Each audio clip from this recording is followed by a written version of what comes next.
Hey, good morning, it's Dr. James. I do hope and pray this message finds you and your loved ones peaceful, thriving, and well, and I hope that your heart is wide open this morning to receive a message.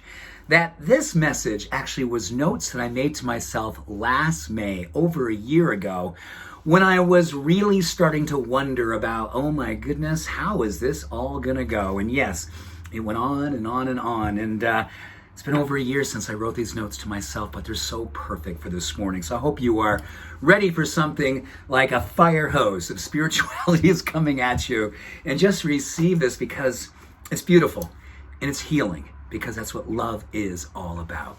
So this is all about number one, feeling your pain. Feeling your pain and standing in your compassion. There has been so much research over these last couple of months since we've been starting to make our way out of the pandemic, slowly but surely and mindfully. As we've been making our way out, we realized that a lot of things happen to our minds, a lot of things happen to our brains, a lot of things happen to our hearts, our immune system, everything, the stress that we were under. And interesting enough, so much of the emotional pain kind of just winds itself into our limbic system and kind of houses itself. And we still start going through and almost ruminating on things that we may not necessarily be thinking about, but we're still feeling it. So how it shows up in our life is directly now becomes a filter for how we see everything. It's through a channel, through a filter of pain. And what's so important about kind of unwinding a lot of this pain and trauma is allowing ourselves to stand in our compassion. Like just, hey, James, I feel you. I know you're gone and seen and felt a lot. I know that you've gone through and seen and felt a lot. And allowing yourself to have compassion for that is how we help our brain to unwind it, help to kind of restructure and heal at a cellular level, at a deeply spiritual, emotional level. Number two, when we start finding ourselves starting to kind of ruminate or get wound tighter, and it feels like, oh my gosh, I'm starting to go dark, one of the most important things that we can remember is that just 40 seconds of nature, literally 40 seconds, it's like a pit stop in the middle of whatever's coming up for you. Just go, okay, this is the perfect time for me to take it outside, get next to a tree, hug a tree, be with nature, see nature, and give myself just over a half a minute of time. And it literally helps us to begin that unwinding process again and help have a level set of healing. Number three, many of us really depended on over this past year something called the to-do list. I am a to-do list maker. I make tons of lists. It's like did it and then, and sometimes I'll get like 27 things there, and if I get 24 done, I'm like, man, I didn't get the last 3 done. And I'm like, oh my goodness, wait a second. What are you doing here?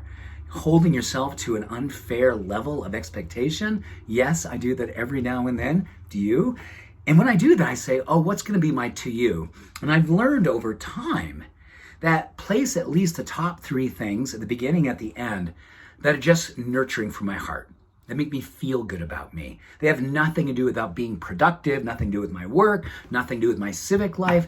It's all about my spiritual practice. Getting those to be the most important thing. So I go from to do to you. Number 4, make sure that every single morning you dedicate yourself as much as you possibly can to giving yourself 4 M's. 4 M's. Number 1, a mantra. First thing in the morning, your sacred utterance. Pick a word, pick a phrase, pick a prayer, do whatever it is and hold it for a few moments before you get out of bed. Go into your second M, movement. Because movement will start galvanizing and catalyzing a whole slew, an onslaught of neurochemicals that will literally help to galvanize a possibility, creative thinking, divergent thinking, possibility, love, light, awesomeness. Number 3, go from movement into meditation. Because all of that opportunity for those neurochemicals, they move into meditation and give you all kinds of experiences that are deeper, more profound, that will carry you into number 4. Living your masterpiece. Living your masterpiece. Mantra, movement, meditation, living your masterpiece. 4 M's. Pick one, pick all 4. Awesomeness. And while you're at it, remember one beautiful truth. There has never been a statue, never been a statue erected to a critic. All the statues, all the people we think about who have since left, that we think about, that we talk about, that we write about, They were the ones who always listened to their heart. Call it their coach, call it their sacred knowing, call it their dharma. It was never the critic. And critics do not get an opportunity to change the world. It's the ones who aspire for something that knows that spirit is never held by precedent. And this was, yes, notes to myself a year ago, and perfect for today and every day moving forward. So with that, much love, all blessings. Have an awesome day. Bye for now.